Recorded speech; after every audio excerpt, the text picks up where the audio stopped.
क्या कहते हैं। अगर आप पूछेंगे 15 अगस्त के बारे में वीडियो साहब से, थाना प्रभारी महोदय से, वो कहेंगे आजादी ठीक ठाक है, सरकारी 50,000 का तनख्वाह भी मिलता है और रात को कोयला गाड़ी में कमीशन भी मिलता है, उनके लिए आजादी ठीक होगी। हो सके आपके थाना प्रभारी वीडियो सीओ ईमानदार होंगे, मैं उन पर नहीं कह रहा हूँ, मैं पूरे ऑल ओवर भारत और झारखंड की बात कर रहा हूँ। आजादी चंद मुट्ठी भर लोगों के हाथों में। गांव व्यक्ति आप नजर दौड़ाइए, आप छतों से चढ़कर दामोदर नदी का यह किनारा, यहाँ कोयला की खदानें। आज भारत देश के लोग कहते हैं, भारत के जो सदन पर बैठे लोग कहते हैं, तो आज भारत वर्ष तभी आजाद माना जाएगा जब एक आम व्यक्ति आजादी का अनुभव करेगा। एक अंतिम पायदान पर जो व्यक्ति है वह जिस दिन आजादी का अनुभव करेगा तब भारत वास्तव में आजाद माना जाएगा। आज नौजवान कहते हैं कि हमने आजादी को नहीं देखा है, हमने अलग झारखंड राज्य को नहीं देखा है, लेकिन आज भी आपके सामने समय है आजाद बनने का, अशफाकुल्लाह खान बनने का, बोस बनने का, चंद्रशेखर आजाद बनने का। उन्होंने गोरों से लड़ाई लड़ी थी, तुम ब्लॉक ऑफिस में जाओ और चोरों को उठा के पटकने का काम करो, तुम भी उसी श्रेणी में आओ। आज भी आजादी अधूरी, और इस अधूरी आजादी को पूरी करने के लिए हमारे नौजवानों को अगुवाई करनी होगी, क्योंकि नौजवान इस राष्ट्र के निर्माण में सबसे महत्वपूर्ण भूमिका निभाते हैं। इसलिए आज मैं ज्यादा लंबा नहीं करते हुए, आज स्वतंत्रता दिवस है, आजादी का गौरव, आजादी का अनुभव और एक जश्न का माहौल है, होना भी चाहिए। अंग्रेजों के लगभग यातना भरे शासन के बाद हमारे पूर्वजों ने, हमारे महापुरुषों ने इस मुल्क को आजाद करवाया था। हमें गौरव करने का अधिकार है, हमें जश्न का मनाने का भी अधिकार है, लेकिन चिंता करने का भी हमें समय होना चाहिए कि आजादी कहाँ है। आज भारत के जो सर्वोच्च नेशनल मीडिया है, अगर उनकी माने तो भारत देश में एक महारानी रहती है, वो 3 लाख की साड़ी पहनती है, 1.5 लाख की चाय पीती है, तो नेशनल मीडिया को लगता है कि भारत तो काफी तरक्कीशील देश है, भारत तो काफी डेवलपमेंट कंट्री है। यहाँ की एक रानी 3 लाख का चाय पीती है, 2.5 लाख का साड़ी पहनती है, तो भारत तो काफी उन्नति, एक विकसित राष्ट्र के रूप में है। तो मैं बाकायदा आज स्वतंत्रता दिवस की बेला के अवसर पर लोकतंत्र के चौथे स्तंभ के माध्यम से जनता जनार्दन की उपस्थिति में पूरे देश को संदेश दूंगा कि आजादी का अगर पैमाना और उन्नति का पैमाना अगर रानी की 3 लाख की साड़ी से तय करते हैं, तो मैं कहूंगा बंद कीजिए। अगर उन्नति नापनी है तो गांव के सबसे गरीब व्यक्ति गंगा की पत्नी गंगा की गठरी में जो पैसा है उससे राष्ट्र की उन्नति को नापना। अडानी मैडम और अंबानी मैडम की 3 लाख की साड़ी से राष्ट्र की उन्नति नहीं नापा जाए। गांव में सबसे गरीब व्यक्ति होता है, उसकी अर्धांगिनी की गठरी में, हम लोग गठरी समझते हैं ना, उस गठरी में जो पैसा है, उस पैसे से वो बाजार की जरूरतमंद चीजों को खरीद पाती है कि नहीं, उससे आजादी का और उससे उन्नति का अनुभव किया जाए, तब भारत वास्तव में आजाद कहलाएगा, तब भारत वास्तव में श्रेष्ठ कहलाएगा। इसलिए आज इस युवा पीढ़ी का कर्तव्य बनता है, आज आप नौजवान हैं, आप जिस उम्मीद के साथ, जिस जुनून के साथ आपने फुटबॉल में प्रदर्शन किया है, इसी उम्मीद के साथ, इसी जुनून के साथ जीवन का जो भी मोड़ आएगा वहां आपको प्रदर्शन करना है और अपने राष्ट्र के निर्माण के लिए, अपने राज्य की भलाई के लिए और अपने बेहतरी के लिए आपको संकल्प होकर आगे बढ़ना होगा। चूंकि बात फुटबॉल के मैदान की है, आज बहुत सारे लोग हो सके खेल को लेकर नकारात्मक टिप्पणियां करते होंगे, तो उन लोगों से कहिएगा कि आप भारत के महान संत विवेकानंद से महान नहीं है। भारत के महान संत हुआ करते थे स्वामी विवेकानंद। उन्होंने एक लाइन कहा था, क्योंकि जब विवेकानंद का टाइम था तो भारत देश अंग्रेजों का गुलाम था, तो उन्होंने एक लाइन कहा था विवेकानंद ने कि भारत के युवाओं तुम्हें फुटबॉल खेलना चाहिए। क्यों कहा था ऐसा? अभी इतने फुटबॉल खिलाड़ी आप सामने बैठे हैं, फुटबॉल इसलिए खेलने का कहा था विवेकानंद ने क्योंकि भारत देश में जात पात, भारत देश में मजहब, भारत देश में धर्म, भारत देश में अलग भाषा, यानी लोगों को जोड़ने का कोई साधन नहीं था। इसलिए उन्होंने कहा था भारत के युवाओं तुम्हें फुटबॉल खेलना चाहिए। अब कहेंगे कैसे?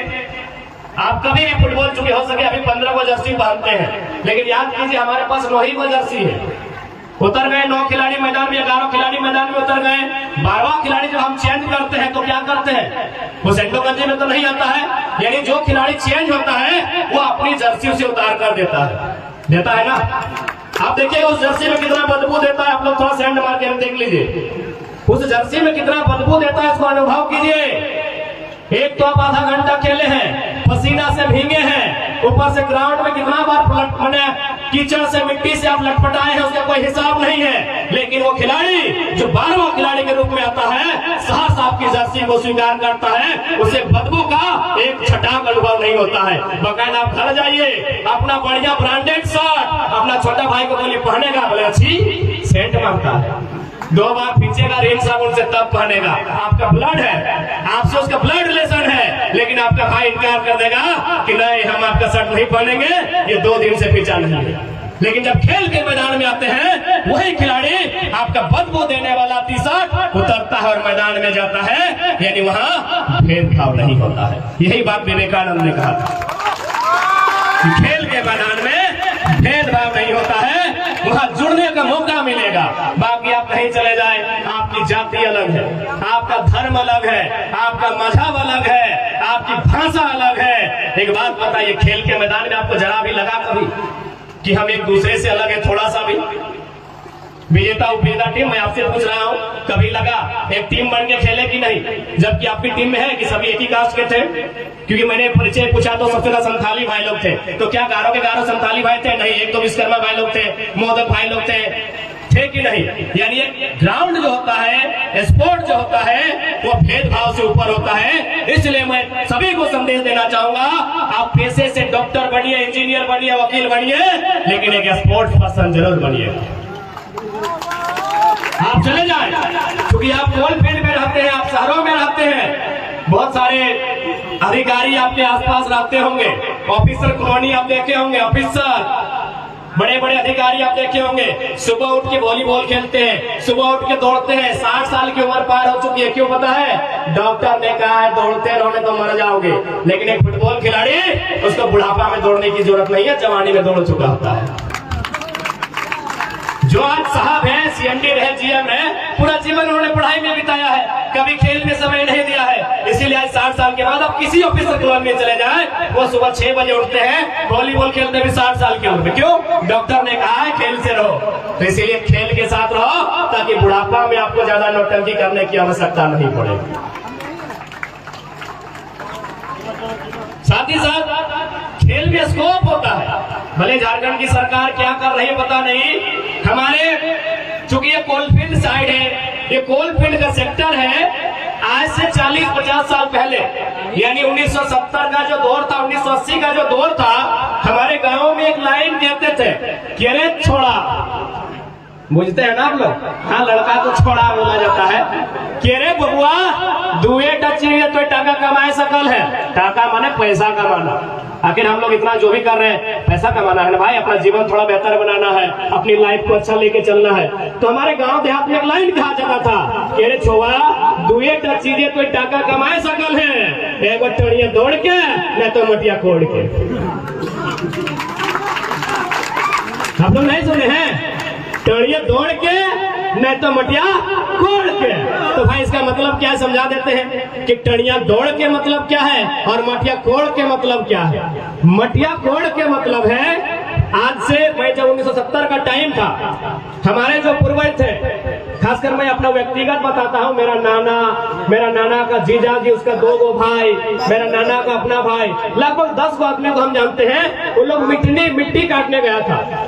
मिट्टी समझ रहे, अभी नरेगा कटवा रहा है, वो लोग मिट्टी काटने गया था, झोड़ा लेके, झोड़ा समझ रहे, गैता समझ रहे, गैता और झोड़ा लेके उन लोग मिट्टी काटने गया था। मिट्टी काटते काटते उन लोग को टाटा और बीसीसीएल में सरकारी नौकरी लगा था, इसीलिए बोला गया मटिया कोड़ के, यानी मिट्टी काटते काटते। आज भी हर गांव का इतिहास होगा, पता नहीं आपके चासनाला और कांडरा क्षेत्र का क्या इतिहास है। मैं जहां रहता हूं वहां का इतिहास है कि लोग मिट्टी काटने गए थे, मिट्टी काटते काटते उनको गवर्नमेंट का जॉब सरकारी नौकरी हो गया था, इसीलिए कहा जाता है कि मटिया खोड़ के और एक लाइन टणिया दौड़ के। ये तो सभी जानते हैं। आज आप फिर चले जाए पीछे, आज भले लोग वीडियो बन रहे हैं, सीओ बन रहे हैं, आज भले लोग आईएएस आईपीएस, खैर आईपीएस अभी झारखंड में, आज भले लोग डॉक्टर बन रहे, इंजीनियर बन रहे, टीचर बन रहे हैं, लेकिन आप अपने गांव का इतिहास को पता कीजिए। सबसे पहला नौकरी अगर आया होगा तो हवलदार चाहे चपरासी का आया होगा। आप अपने गांव को अगर किसी ने मेहनत से, बाकी कोलफील्ड में बहुत सारे लोग नौकरी लिया, लेकिन अनुकंपा में लिया, लैंड लूजर के नाम में लिया, बाप के बदले नौकरी लिया, जमीन के बदले लिया, लेकिन जो गांव में रहते हैं अगर टैलेंट के बदौलत किसी ने नौकरी लिया था तो टणिया दौड़ के, यानी पुलिस का नौकरी लिया था। ये हमारा इतिहास है। इसीलिए लाइन कहा जाता है कि मटिया खोड़ के नहीं तो टणिया दौड़ के। आज भी फुटबॉल खेलने वाले आपको विशेष सुबह उठकर ज्यादा दौड़ लगाने की जरूरत नहीं है। जाहिर सी बात, इतने खिलाड़ी हैं, सीआरपीएफ बनना चाहते हैं, बीएसएफ बनना चाहते हैं, आईटीबीपी में जाना चाहते हैं, असम राइफल्स में जाना चाहते हैं, आईआरबी में जाना चाहते हैं, जिला police, Jharkhand police, JF, JMP, जहां भी जाना चाहते हैं। कैसे जाइएगा? दौड़ के ही ना, उड़ के जाइएगा। यदि यहाँ और मैक्सिमम जो यूथ होते हैं ना, जितना यूथ होते हैं, अगर उन यूथ से पूछा जाए कि तुम्हारा ड्रीम क्या है, वो कहता है कि हमको फौजी बनना है। आज भी आप किसी भी नौजवान से पूछे कि तुमको क्या बनना है, वो